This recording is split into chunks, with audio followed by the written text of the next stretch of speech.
Well, hello, folks. Welcome to Logiwa's Quick Take Small Investment, Big Payoff webinar. My name is Wayne Newitz with Logiwa, and I am thrilled to be here as your host today, whether it be your morning, your afternoon, you're taking your lunch hour, wherever you are.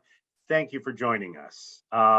Today's 15-minute topic, if we can go to the next slide, please. Thank you very much. Today's topic, as you can see, is gaining visibility over high volume direct-to-consumer fulfillment. Without any further ado, we'll get started. But actually, one little ado, as we're going through these quick take webinars. Of course, the intent is to provide you with valuable information in a short, concise package here today. So. That said, we do encourage your engagement.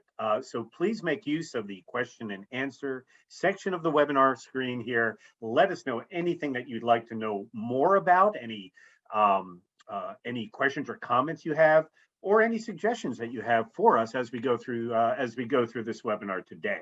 So now, officially, without any further ado, I'd like to introduce our speaker today, Mr. Jamie Babka. My friend and colleague here at Logiwa. Jamie is Director of Product Operations and Analytics here at the company. And so, Jamie, take it away, sir. Great. Thanks, Wayne. So in this first episode of our Quick Take series, we're going to be discussing visibility and control. The goal of this presentation is to cover a wide range of operational areas that we think are critically important to the success of any high-volume DTC fulfillment operation. So we'll be talking about some of the more common risks that we've seen. We'll talk through some strategies to deal with them, as well as some questions to ask yourself that could illuminate some of these areas that you might not be focusing on.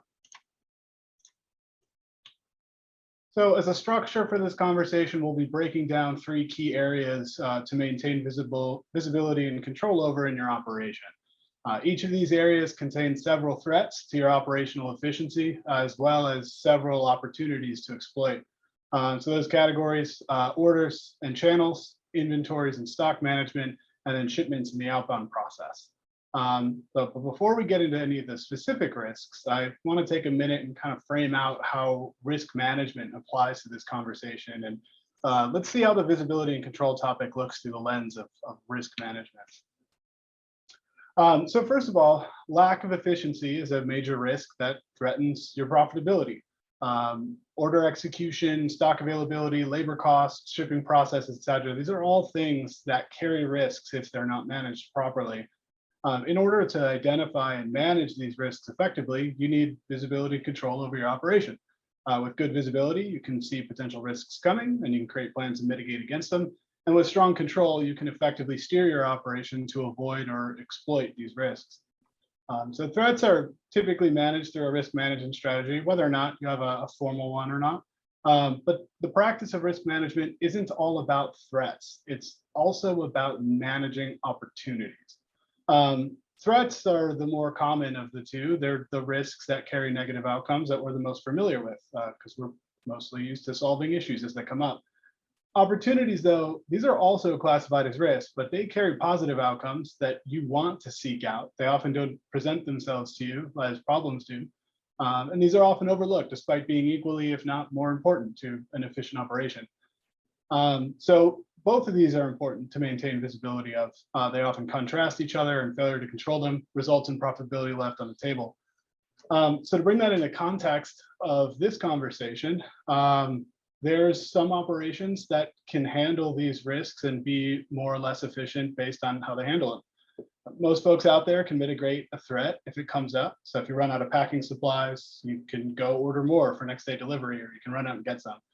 If you got swamped with orders, you can work overtime or have temporary help come in. But more mature operations can avoid this threat altogether before it becomes a problem.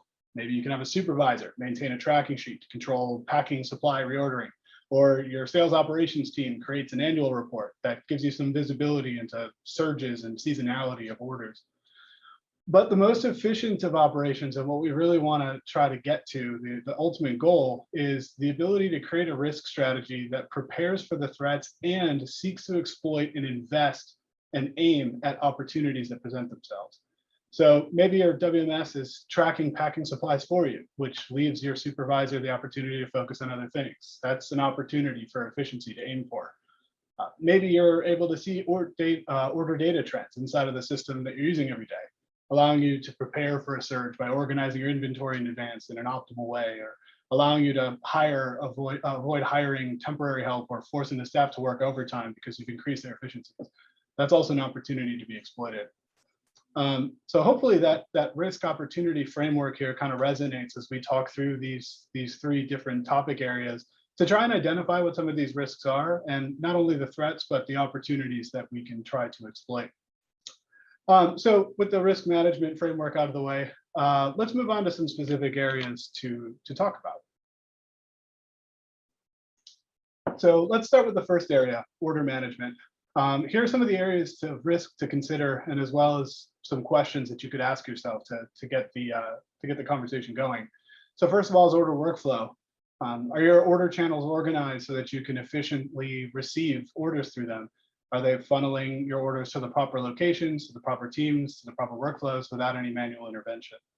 Order grouping. Do you need to tag or group your orders based on a set of business rules? Are you handling fragile items or VIP rush orders and tagging them efficiently, or doing that without manual intervention?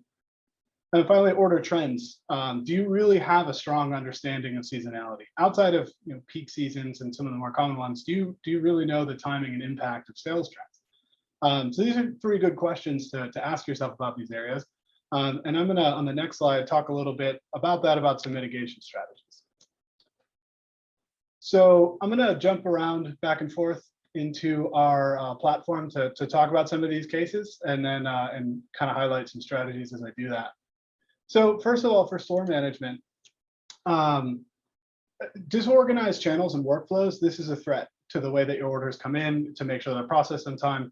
At Logiwa, we like to mitigate this through offering multiple filtering and fine-tuning channel configurations that our customers use for their specific use cases. So for example, orders coming through can be filtered by criteria like only allowing completed orders versus partial ones, or controlling what items or orders actually get synchronized from the channel.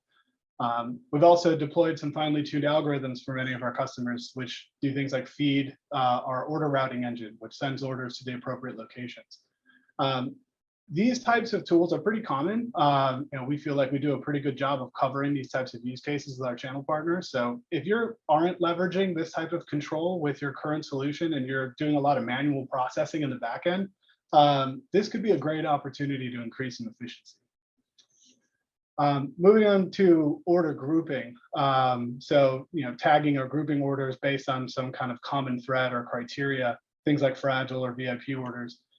For smaller operations, it's pretty common to simplify the process, single order picking, using one workflow for all of your order types, et cetera. But this can get really inefficient in scale, and exceptions start to build up over time. It becomes necessary to handle certain groups of orders in different ways. And so to capitalize on an opportunity for efficiency there, a lot of our customers lean on automation tools like our automation rules feature. This lets them put together logical rules in place of on top of the existing sales channels to handle some administrative overhead. That's a lot of words there, so let me simplify that. A simple rule could be like, every time this SKU is purchased, add a flag to the record that says it's fragile. Or every time the notes say it contains a fragile item, add a fragile tag to it. And that helps remove some of those really obvious manual steps so that you can save time for your order processors. These types of rules can get even more complicated. So things like if an order comes in on Thursday in the late afternoon, say like after 3 o'clock, then enable an option for Saturday delivery during your shipping process. Again, this is a pretty common feature in WMS platforms. So some offer more of this than others. Here at Logiwa, we see a lot of value and we put a lot of effort into adding to it. Typically, every one of our releases, we're making at least 1 to 2 additions or enhancements to it. So I'd encourage you to explore some opportunities for efficiency with an automation tool like this to help with the order grouping process. Finally, moving over to trend analysis. So having a strong understanding of volume trends. There's tons of risk in this area, running out of stock, overselling, understaffing, et cetera. The best offense here is a good defense, which is visibility and reporting. There's a lot to unpack when it comes to reporting and trend analysis, more than we have time for in today's episode. So I'm just going to leave this with a couple generic questions to ask yourself. If you were asked to rank each month of the year in terms of order volume, how much time would that take you? Think about all the places you'd have to go to get that information. If you're asked to provide an analysis on orders versus lines versus quantity for your orders, based on channels, do you have an easy way to do that? And do you know all these specifics based on all your channels? So at Logiwa, we have a pretty big focus towards reporting and making some of that information visible, giving you both real-time and historical data. And so, this is something that I would highly recommend that, if you're not leveraging with your current platform, look for ways to get that kind of information so that you can keep tabs on your order trends and identify any potential risks that could be coming. So hopefully these questions can help you identify some areas for improvement. So let me move on now to inventory and stock control, talk through a couple more questions from there. So inventory. So here's a couple areas of risk to consider and some questions to ask yourself. Inventory accuracy. Are you relying only on point-in-time inventory counts that can grow stale, or can you react immediately to real-time inventory shortages? Inventory classification. Do you use a smart prioritization scheme for where your inventory is put away, or is it just placed wherever there's an available slot? And then finally, tuned inventory monitoring. Are you sufficiently alerted when inventory levels are headed out of line, or are you just reacting to problems once they occur? So this next slide, I'll jump again into the platform, and we'll talk about some of the ways that we address this with some of our customers. Jamie, sorry to interrupt, but we're still looking at the order operations screen. Go.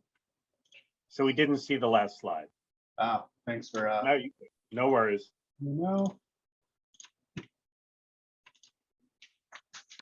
This one here? That's the one. Got it. All right. Yeah, just let me know if it freezes again. Yeah, will do. Great. So I'll leave this slide up for a moment, just for everyone to get a quick glance at it.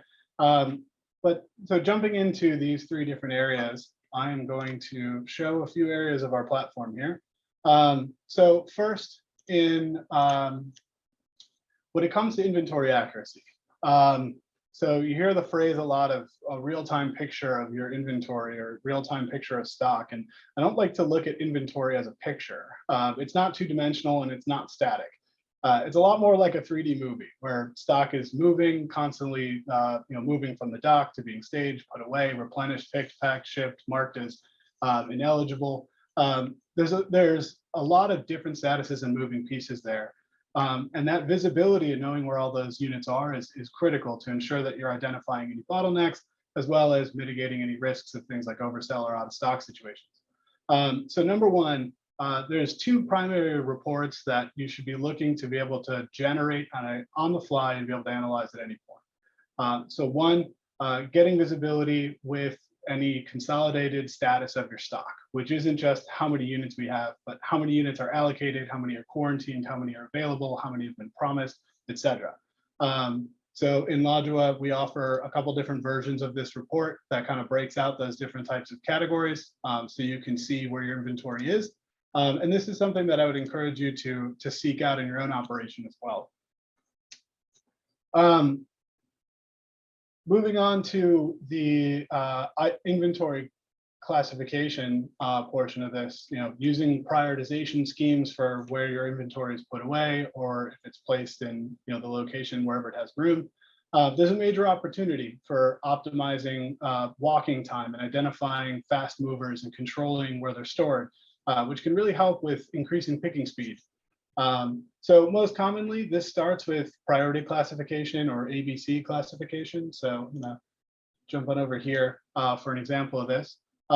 This is a good starting point to identify which of your items are the fastest moving and moving those fast movers into the easiest to reach locations.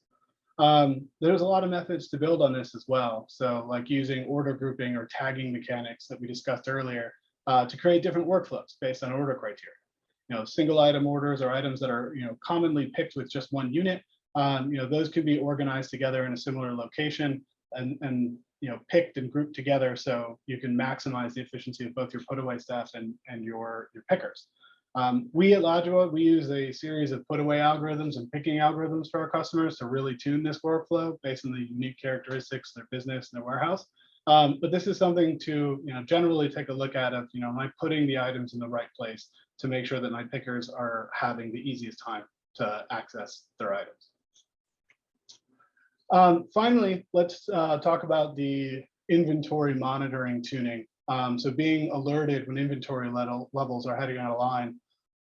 So building off of inventory accuracy, the visibility into stock levels and item throughput can help avoid out of stock situations altogether. So at its simplest, setting a low inventory threshold scaled against your order volume is a great strategy for this.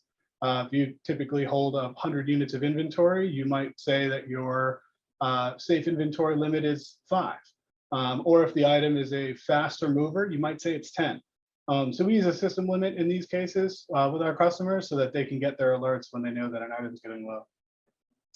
In addition to this, considering adding some kind of buffer or padding to your inventory levels that are shared with your channels is a good strategy. We do this at both the channel and item levels. So you can say, only share 90% of my available inventory with this channel, or only share, 20% of the inventory on this item, so that you can keep some of that inventory padded and keep your stock levels up. All right, I know I'm talking fast, but we are coming near the end of our 15 minutes. So I'm going to move us over to our next slide. And so we're going to talk about visibility and control in shipments. So 3 areas of risk to consider and 3 questions here to ask. Are you using the same carriers out of habit, or if you were given the option, would you be able to actively manage multiple carrier relationships? For cost analysis, do you know how much you're spending on shipping? And do you rate shop different carriers for different types of orders? And then finally, trending analysis. Do you know quantitatively which of your carriers are performing better than the others? So I'll talk about a couple of these areas here as well in the context of our platform. So regarding carrier management, go ahead and open up the screen here. Are you using the same carriers out of a habit, or do you lack bandwidth to actively manage them all? Carrier relationships can be a burden to manage, but there's opportunity for cost efficiency there. If this relationship management cost is holding you back, it could be might be worth considering partnering with a third-party shipping service. There's a lot of them out there. We're integrated with many of them ourselves. So this is another question to ask yourself if that's worth pursuing. From a cost standpoint, are you in control of how much you're spending on shipping? Are you able to rate shop and look for different carriers? In Logiwa, we have a rate shopping tool that we use to configure different shipping options comprised of multiple carriers to simplify the process and minimize costs. So in addition, automation rules are typically a great tool for automatically assigning a shipping service if something is of a has a particular attribute. So international shipments, for example, always use carrier X. If an item is of value that's over a certain threshold, then always use this kind of guaranteed delivery method. But overall, having control of what shippers you're using can have a massive will have a massive impact in the costs of doing business, and being able to give those options to your pickers is important. And then finally, in trend analysis, do you know which of your carriers are the most cost effective to you? Similar to what I talked about with order operations, there's a ton of risk in this area. Poor customer service through underperforming carriers, cost variability, etc. Again, the best offense here is a good defense, which is visibility and reporting. So a couple questions to ask yourself if you're to see if your reporting is up to snuff. Am I getting the best possible rates for most of my most commonly shipped items and regions? Do I have something to compare that to? Can I reliably estimate my shipping costs per month? How big is my variability? And are my carriers covering enough regions? Could I be getting more revenue from other partners? So we're constantly looking to add to our list of carriers and connectors, and we keep a large list of those to begin with. And these options allow you to make some more strategic and cost-based decisions to increase that profit margin. So let me go ahead and jump back to our last slide here. So 3 quick takeaways for you from this session. So number 1, organizing, categorizing, and optimizing your order and order flow process and respective workflows will help you increase your control and visibility and help you eliminate some of those risks that you run into. Number 2, there are many levers to pull when it comes to creating an intelligent inventory and shipping strategy that will help you maximize efficiency. Analyzing each steps of that workflow and finding different tools or processes that are out there can really help finely tune that. And then finally, I encourage everyone to look at efficiency through that same lens of risk management, classifying things as both threats and opportunities so that you can plan and mitigate against those threats, but also aim for opportunities. So with that, I want to thank everybody for their time today and listening us go through this. Hopefully we gave you some interesting ideas to think about. Be on the lookout for our next episode of the Logiwa Quick Take series. Wayne, do you want to take us out? Folks, thank you for your time attending this Logiwa Quick Take. We hope you found this valuable. We hope to see you back on air for our next Quick Take in just a few weeks. We'll be sending out an announcement about that. We'll also be making sure to send you folks the recording to this event. And Jamie, could you throw up that last slide again? I just want to point out the URL. Sorry to, yeah, there you go. I know these are very quick, very condensed servings of information. So if you would like to take a deeper dive into anything we've talked about today, whether just to talk about about best practices in general, or talk about software and tools that can help you implement these best practices, please visit us at logiwa.com/request a demo, and you can schedule a meeting of any length you'd like with one of our solution experts. Again, folks, thank you very much. Hope to see you back for the next Logiwa Quick Take. Take care, everyone.